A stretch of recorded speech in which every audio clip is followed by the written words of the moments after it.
Hello বন্ধুরা, চলে এলাম আরও একটা নতুন রেসিপি নিয়ে। আমার আজকের রেসিপি গোলাপ জামুন মিষ্টি। তো তোমরা যদি এরকম গোলাপ জামুন মিষ্টি তৈরি করতে চাও তাহলে কিন্তু আমার রেসিপিটা ফলো করতে হবে। এই গোলাপ জামুন মিষ্টিটা এত সুন্দর, একদম যেন দোকানের কেনা।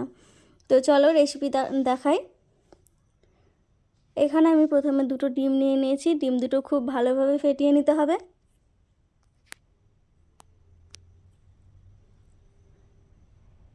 ডিমটা ফেটানো হয়ে গেছে, আমি সাইডে রেখে দেব। এবার একটা বাটি নিয়ে নিলাম। বাটিতে 1 কাপ গুঁড়ো দুধ দিয়ে দিলাম, হাফ কাপ ময়দা আর 1 চা চামচ বেকিং পাউডার দিয়ে খুব ভালো করে মিশিয়ে নিতে হবে। মেশানো হয়ে গেছে। এবার ওই ডিমের গোলাটা অল্প অল্প করে দিয়ে একটা নরম চ্যাটচেটে ডো বানিয়ে নিতে হবে। একটু চ্যাটচেটে হলে বেশি ভালো হবে। এবার 1 চামচ ঘি দিয়ে দিলাম, দিয়ে আবারও মাখিয়ে নেব। একটু ভালো করে মাখিয়ে 10 মিনিটের জন্য রেস্টে রেখে দেব।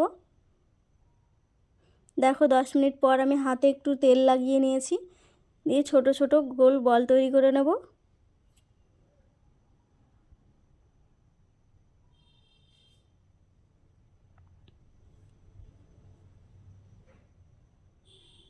এইভাবে আমি সব বলগুলো তৈরি করে নেব। আমার সব কটা বল বানানো হয়ে গেছে। এবার তেল গরম করে নিয়েছি। তেলটা কিন্তু খুব বেশি গরম করা যাবে না, হালকা গরম হবে। এবার আমি মিষ্টিগুলো দিয়ে দিলাম। এই সময় গ্যাসের ফ্লেমটা কিন্তু একেবারে লোতে রাখতে হবে, নইলে কিন্তু ভালো করে ভাজা হবে না। উপরের কালারটা চলে আসবে কিন্তু ভেতরটা ভাজা হবে না।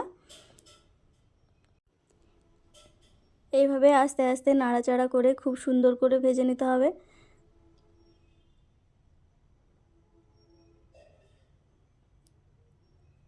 দেখতে পাচ্ছ আমি লাল লাল করে ভেজে নিয়েছি। তো এবার আমি উঠিয়ে নেব।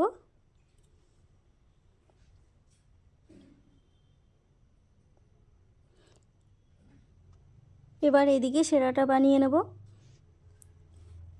সেরাটা বানানোর জন্য এখানে আমি 2 কাপ চিনি দিয়ে দেব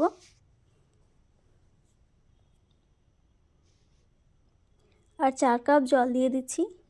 2 কাপ চিনির জন্য কিন্তু 4 কাপ জলই লাগবে। দুটো এলাচ এখানে থেতো করে দিয়ে দিলাম। জলটা এখানে আমি 2 মিনিট ফুটিয়ে নেব। জলটা 2 মিনিট ফুটিয়ে নিয়ে আমি মিষ্টির বলগুলো দিয়ে দেব।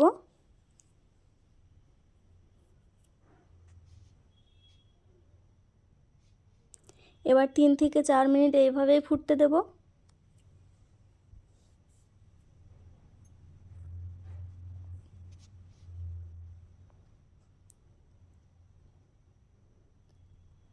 আমি 4 মিনিট ফুটিয়ে নিয়েছি। এবার গ্যাসটা অফ করে দিলাম। 2 ঘন্টা পরে এবার আমি বাটিতে তুলে দেখাচ্ছি। দেখো কতটা সুন্দর হয়েছে। দেখতে যতটা সুন্দর হয়েছে খেতেও ততটাই সুন্দর হয়েছে। দেখে বোঝা যাবে না যে এটা বাড়িতে বানানো না দোকানের, একদম যেন দোকানের মিষ্টি। তো দোকানের গোলাপ জামুনও এইরকমই হয়। তো বাড়িতে যদি বানাতে শিখে যাও তাহলে দোকানের আর কিনে খেতে ইচ্ছে করবে না। তো আমি রেসিপিটা যথেষ্ট সহজভাবে দেখিয়েছি, আশা করি তোমাদের ভালো লেগেছে। তোমাদের যদি ভালো লাগে তাহলে রেসিপিটা ফলো করে তোমরাও বানিও। আর ভিডিওটা ভালো লাগলে লাইক কমেন্ট শেয়ার করো। আর যারা নতুন বন্ধুরা আছো তারা কিন্তু চ্যানেলটাকে অবশ্যই সাবস্ক্রাইব করে দিও।